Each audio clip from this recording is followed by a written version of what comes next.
Alhamdulillah alladzi bi fadlihi wa ihsanihi qabila amala ibadihi wa ja'ala al-halawata wal hudur alamatan liqabulihi. Asyhadu an la ilaha illallah wahdahu la syarika lahu fi hukmihi wa qada'ihi wa asyhadu anna sayyidana Muhammadan abduhu wa rasuluhu afdalu ibadihi. Sallallahu wasallam ala sayyidi rusulihi wa anbiya'ihi sayyidina maulana Muhammadin ashrafi ahbabih wa ala alihi wa sahbihi wa zurriyatihi wa atba'ih salatu wa salaman daimaini mutalazimaini ila yaumi liqa'ih, amma ba'd. Yang kita hormati dan kita cintai para habaib dan para ulama, muhibbin, hadirin, hadirat, rahimakumullah. Puji syukur kita haturkan selalu kehadirat Allah subhanahu wa ta'ala yang memberikan hidayah, taufik dan inayah kepada kita, sehingga kita malam ini dapat berkumpul kembali, bertemu di majlis yang penuh berkah dan rahmat ini. Salawat dan salam atas junjungan kita Rasulullah Nabi besar Muhammad sallallahu alaihi wasallam dan seluruh keluarga, sahabat, zuriat dan pengikut beliau ila yaumil qiyamah. Para muhibbin rahimakumullah, al-hikmatut tasi'ata asyar ba'dal mi'ati tsaniyah min al-hikamil ata'iyah. Qala al-imam Ahmad ibn Ata'illah as-Sakandari rahimahullah wa nafa'ana bi'ulumihi wa asrari. Hikmah yang ke-219 dari Al-Hikam, berkata Imam Ahmad ibnu Ata'illah as-Sakandari rahimahullah, la tay'as min qabuli amal lam tajid bihi wujudal hudur farubbama qubila minal amal ma lam tudrik thamaratahu ajila. Artinya, janganlah engkau berputus asa dari diterimanya amal ibadah yang mana engkau tidak mendapati pada amal itu akan kehadiran hati bersama Allah. Maka terkadang diterima sebuah amal, sesuatu yang tidak kamu perdapati buahnya di dunia ini, ajilah. Nah, para muhibbin rahimakumullah, idza tawaffarat fil amal syurutul qabul walakin la tajidu fihi alamatal qabul minal halawah wal ladzah wal huduri ma'allah fala tay'as min qabulih li'annahu su'uzzan birabbik. Apabila sempurna dalam sebuah amal, baik sembahyang atau zakat, sedekah atau lagi zikir dan ibadah lainnya, apabila sudah sempurna di dalam suatu amal ibadah itu syarat-syarat untuk diterima oleh Allah, tetapi tidak engkau jumpai pada itu amal tanda-tanda diterima, artinya syarat untuk diterimanya sebuah amal itu sudah dipenuhi, sudah dilaksanakan, tetapi waktu kita beramal itu tidak ada kita merasakan tanda-tanda diterima. Tanda diterima itu contohnya seperti manis dan lezat dalam itu amal ibadah, atau kehadiran hati bersama Allah. Kadada dalam zikir sudah dipenuhi segala syarat untuk kabul, tapi waktu berzikir itu kita kadang merasakan ada kelezatan, kadang merasakan ada manis dan hadirnya hati. Nah, maka janganlah engkau berputus asa daripada diterimanya amal itu. Jangan berputus asa. Jangan menganggap bahwa itu amal kada diterima oleh Allah. Jangan kada ada harapan amal ini diterima karena aku mengamalkan itu rasa hambar. Aku mengamalkan itu kada ada lezat, lalu kada diterima oleh Allah. Nah, jangan demikian. Jangan demikian. Karena itu merupakan buruk sangka dengan Tuhan engkau. Itu buruk sangka dengan Tuhan engkau. Lain halnya kalau syarat-syarat kabul itu tidak dipenuhi. Nah, syarat kabul kada dipenuhi, lalu kita beramal kada ada kelezatan, nah itu yang mungkin kada diterima oleh Allah. Nah, sedangkan masalah ini adalah syarat-syarat untuk diterima itu sudah dipenuhi,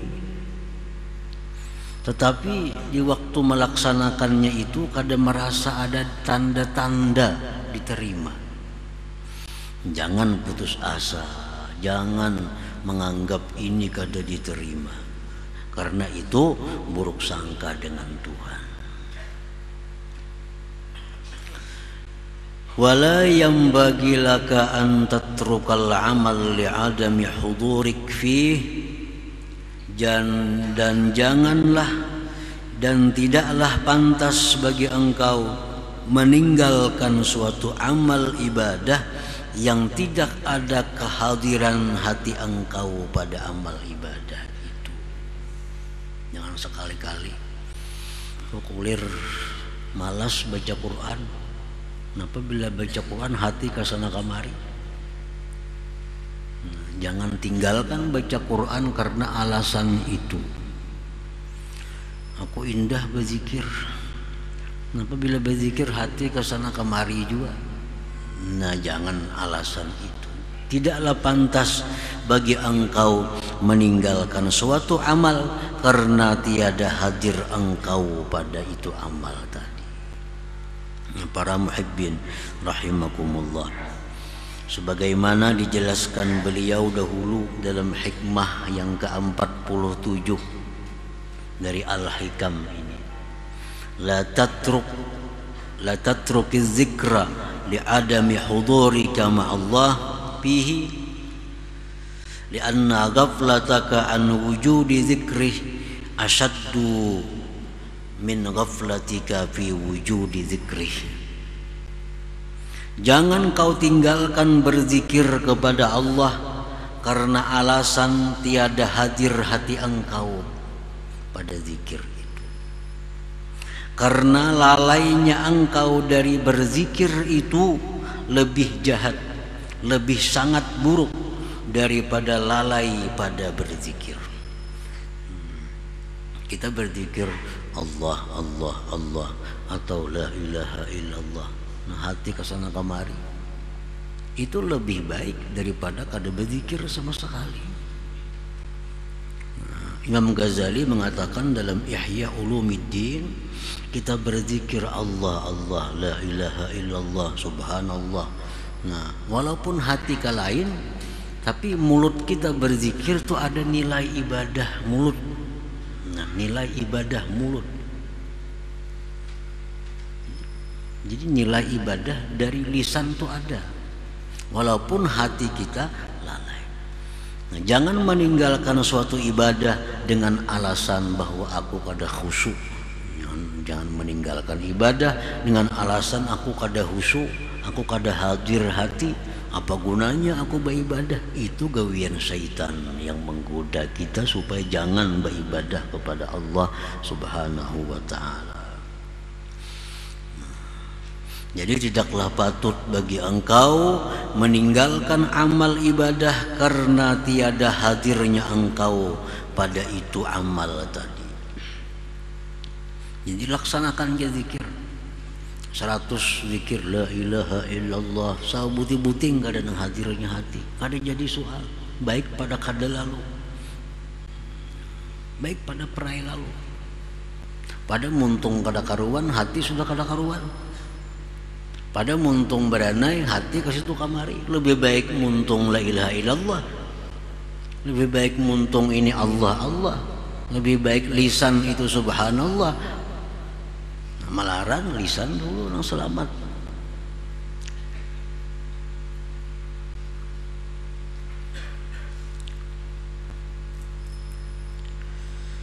Jadi wala yanbaghi laka an tatrukal amala li'adami hudurik fih aw li'adami wujdanil halawati fihi, atau karena tiada rasa manis, rasa lezat pada amal itu.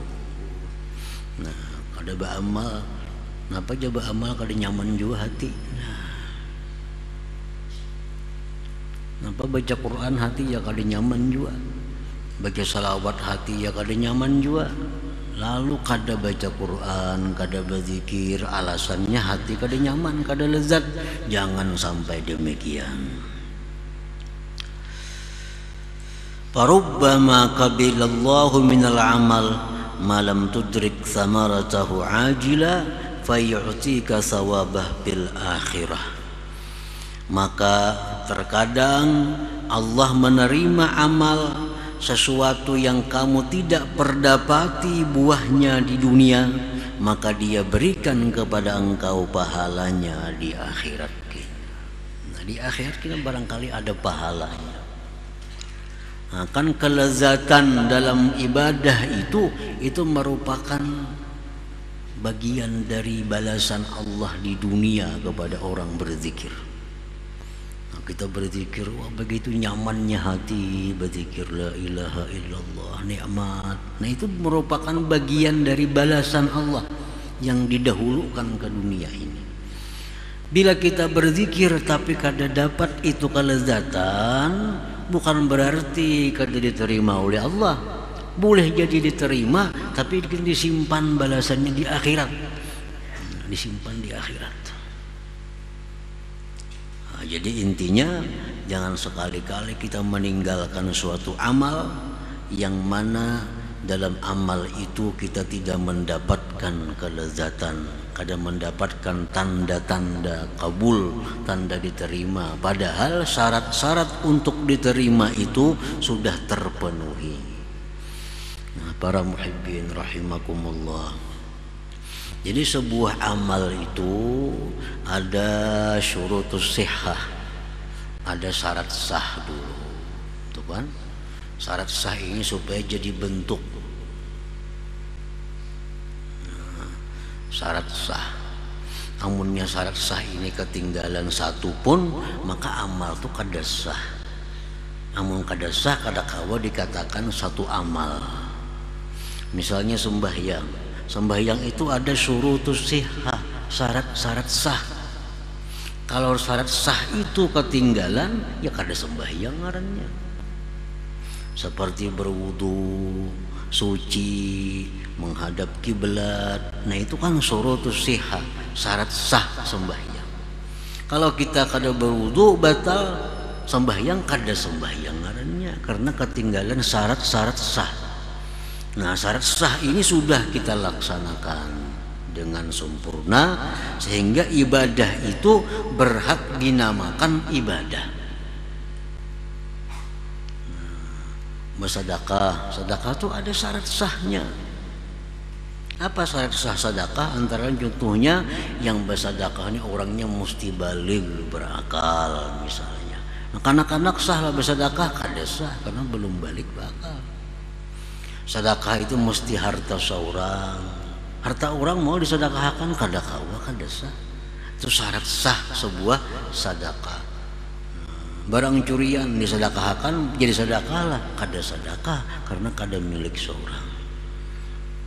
Nah, jadi ada syarat sah itu mutlak mesti ada. Setiap ibadah yang sudah sah, sembahyang sudah sembahyang ngarannya, zikir sudah zikir ngarannya, wudu sudah wudu karena syarat sahnya komplit. Nah, hanyar dicari syurutul kabul, syarat diterima. Kayak apa supaya yang sah ini diterima oleh Allah? Bila diterima oleh Allah, ada balasan kita. Baik balasannya di dunia ini dikirim Tuhan sedikit dulu atau kena di akhirat. Nah, jadi apabila satu ibadah itu sudah sempurna, syarat-syarat tadi, syarat sah sudah, syarat diterima sudah, nah, walaupun kada ada tanda diterima oleh Tuhan, tapi jangan mengira bahwa itu kada diterima oleh Tuhan, karena sudah kita laksanakan syarat-syaratnya itu. Para muhibbin rahimakumullah, nah, syurutul kabul, syarat-syarat untuk diterimanya sebuah amal ibadah. Sebenarnya sudah dalam hikmah 93 secara rinci. Nah, sedikit diulang di sini tentang syarat-syarat kabulnya sebuah ibadah. Allati la budda an tutawaffar, yang tidak boleh tidak disempurnakan. Minha setengahnya al-ikhlas, itu mutlak ikhlas. Kalau kita melakukan satu ibadah tapi kada ikhlas, jangan berharap diterima. Kenapa? Karena syarat untuk diterima kada cukup, karena Allah. Nah, syarat diterimanya sebuah amal, sembahyangkah, zakatkah, sedekahkah, apapun ibadah, itu syarat mutlak mesti ikhlas. Rasulullah sallallahu alaihi wasallam bersabda, la yaqbalullah min musammi' wala mura'i. Allah tidak menerima ibadah dari orang yang minta dengar, minta lihat, orang sum'ah dan riya. Nah, sudah jelas. Jadi kalau dalam ibadah itu ada riyanya, maka tidak usah berharap diterima. Kada bakal diterima karena syarat untuk diterima kada cukup. Dalam hadis qudsi Allah berfirman, ya ayyuhan nas akhlisu a'malakum lillah fa innallaha la yaqbalu minal a'mal illa ma khalasalah. Wahai manusia, ikhlaskan amal kalian untuk Allah, karena Allah tidak menerima daripada amal-amal ibadah kecuali yang ikhlas karenanya. Nah, jadi ini mutlak. Kalau hendak diterima ibadah apapun yang kita lakukan, mutlak syaratnya adalah ikhlas. Para muhibbin rahimakumullah. Nah, oleh para ulama, ikhlas ini dibagi supaya menyamanakan kita.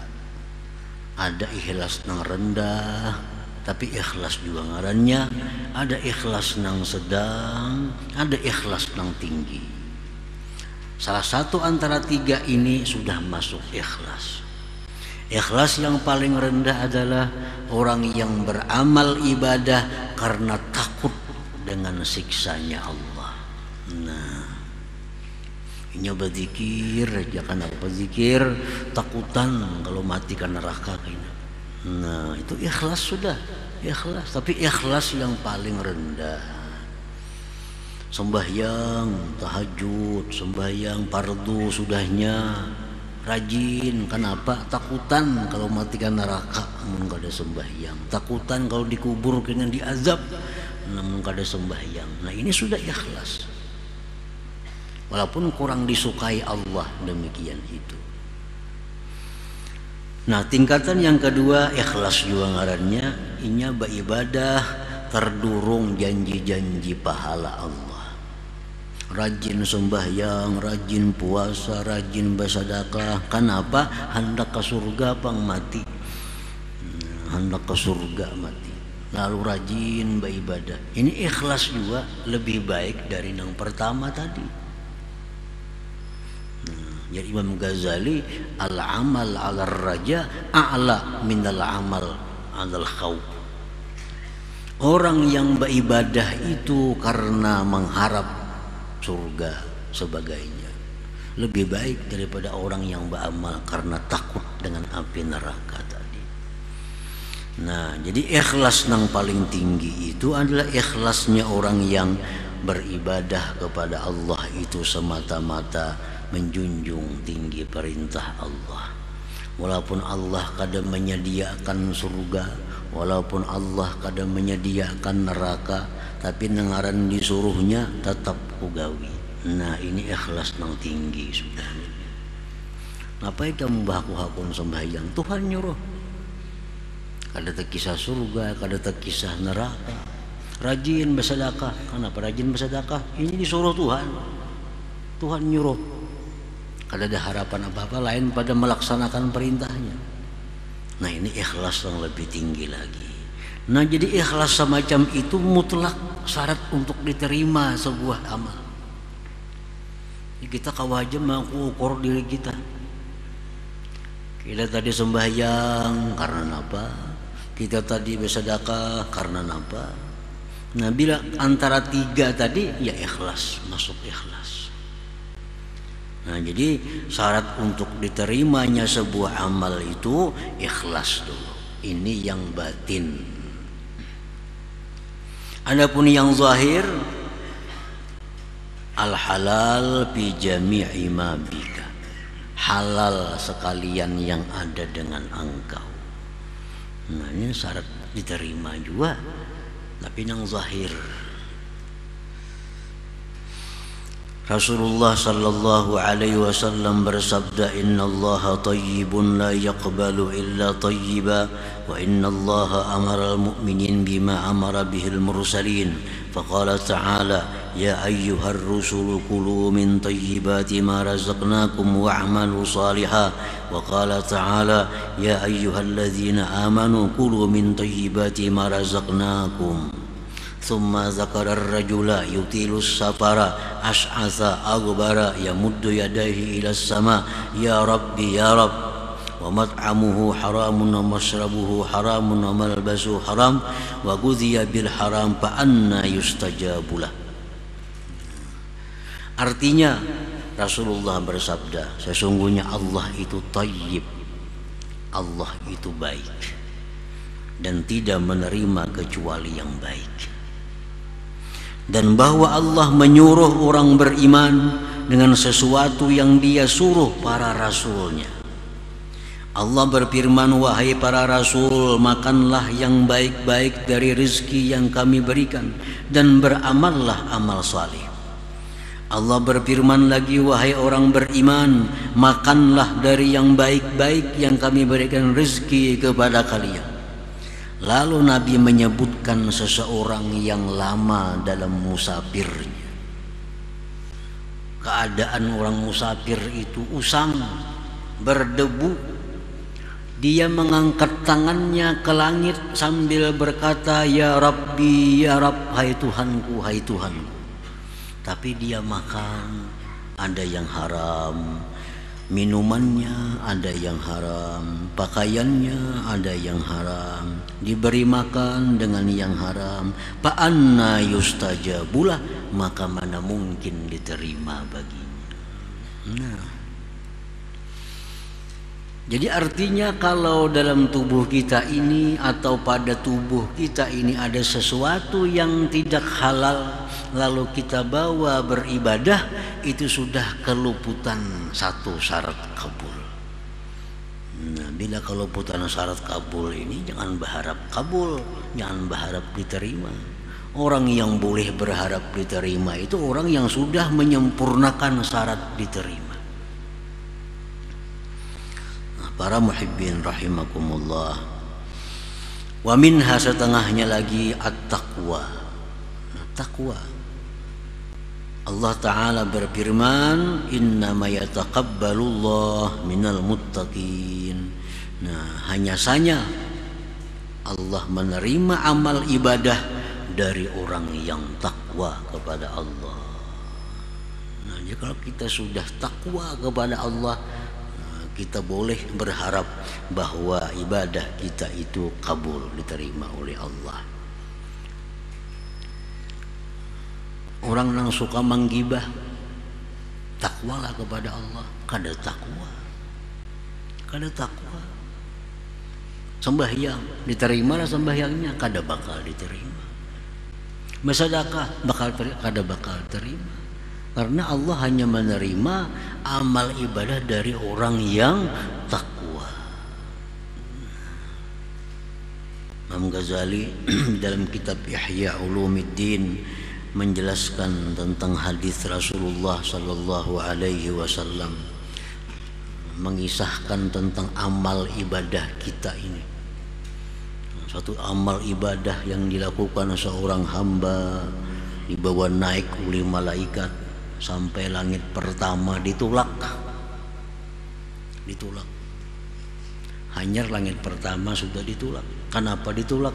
Karena orang ini suka menggibah orang lain, suka menggunjing orang lain. Nah, jadi gibah itu sudah tahu semuaan kita, artinya zikruka akhaka bima yakrah, menyebutnya kita akan saudara kita dengan nang inya kada suka, itu gibah. Walaupun itu memang bujur, orangnya nih hirang, kita padahal hirang bener itu, inya kada katuju disambat hirang. Nah, itu gibah ngarannya. Padahal orangnya hirang, sambat hirang kada katuju, gibah ngarannya. Memang ada pada dirinya, amun kada ada pada dirinya itu memitnah ngarannya. Berat lagi nih tuh mah ada ini nang ada disambat. Nah, bila kita gibah kada tobat lawan Allah, kita beribadah kada kawa sampai, kada kawa diterima oleh Allah, karena ini kada takwa orangnya. Yang kedua, orang ini sudah bersih dari gibah, beramal, beribadah, malaikat membawa naik. Langit pertama bisa tembus selamat, sampai langit yang kedua ditolak oleh malaikat. Ini kada kawa tembus ke langit yang kedua nih. Kenapa? Karena orang ini ibadahnya ada tujuan duniawi dengan ibadah itu. Orang menjadikan ibadah sebagai alat untuk menangkap duniawi. Nah, ini pun kada kawa diterima juga. Naik lagi amal ibadah, lulus langit pertama, lulus langit kedua, langit ketiga ditolak. Kada bisa naik lewat tiga. Kenapa? Kada kawa naik karena orang ini sombong, angkuh. Sampai langit yang ketiga aja juga kada sampai lagi ke hadirat Allah. Pertama lulus, kedua lulus, ketiga, sampai langit yang keempat ditolak. Kenapa? Inya beramal nih ujub. Ujub. Pertama, kedua, ketiga, keempat lulus, baik benar orang ini sudah. Kada bisa menggibah, tobat sudahnya menggibah. Beramalnya kada menangkap duniawi dicarinya. Orangnya sudah kada sombong, orangnya sudah kada ujub. Langit kelima ditolak.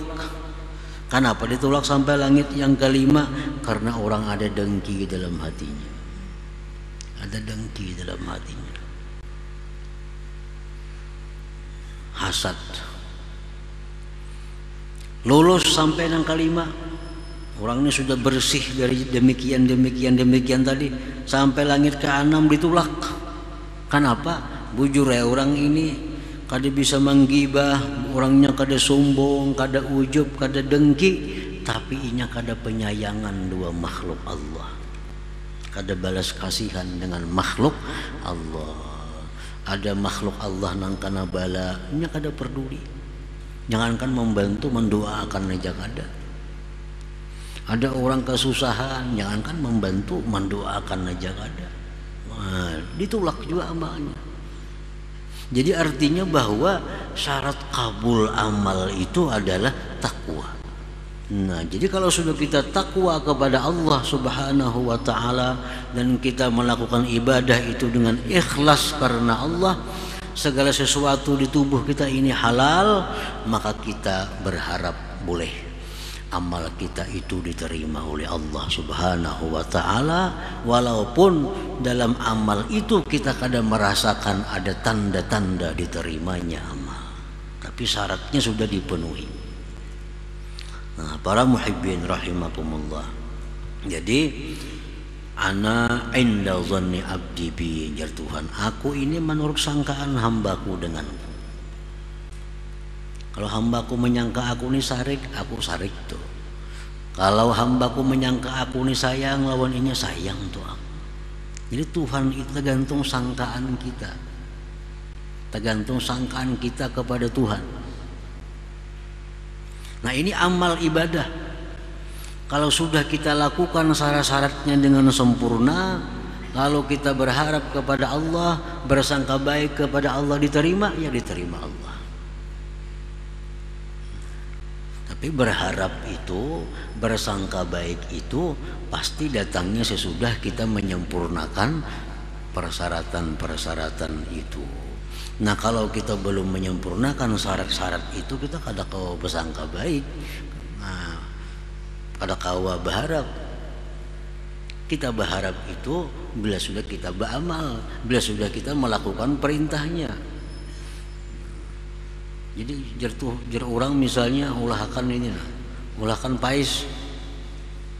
Aku hendak pais, jar raja nih. Datang ke rupo, berharap mudahan terima sidin gantian pais, maulah kah itu. Kalau sudah kita ulahkan pais sedemikian rupa, nah kita kirimakan, ayo berharap mudahan sidin nerima. Karena si suruhan sidin mau ulah pais, kita ulahkan pais, kita unjuk, ayo ja berharap, ayo ja bersangka bagus sidin menerima sesuai dengan perintah sidin. Amun suruhan sidin ulah pais, kita ulah wadah yang lain perintah, ngarannya kada kau berharap di situ. Jadi harapan-harapan itu sesuai dengan keadaan. Kita taat kepada Allah, lalu kita bersangka Tuhan sayang do aku nih kawa taat. Nah, itu bujur sangkaannya. Amun kita maksiat, kaulah bersangka Tuhan sayang do aku, kada kawa rahat maksiat bersangka Tuhan sayang. Kalau Tuhan sayang, pasti Tuhan kerjakan kita, Tuhan amalkan kita dalam taat kepada Allah Subhanahu wa ta'ala. Nah, para muhibbin rahimakumullah, janganlah putus asa, janganlah kada berharap diterimanya amal yang tidak didapati pada amal itu tanda-tanda diterima. Karena Allah itu bisa menerima amal tanpa memberi tanda, tanpa memberi buah dalam dunia, namun disimpan buahnya di akhirat untuk orang yang beramal tadi. Selama orang beramal itu memenuhi syarat-syarat untuk diterimanya sebuah amal. Nah, kemudian hikmah yang ke-220 insyaallah. Ila hadratin Nabi sallallahu alaihi wasallam al-Fatihah. Iyyaka na'budu wa iyyaka nasta'in ihdinas siratal mustaqim siratal ladzina an'amta 'alaihim. Ya Allah biha ya Allah biha بحسن الخاتمة يا الله بها الله بها يا الله بحسن الخاتمة يا الله بها الله بها بحسن الخاتمة ويا أيها الرجل منه شفاعة عليه وسلموا تسليما اللهم صل وسلم وبارك عليه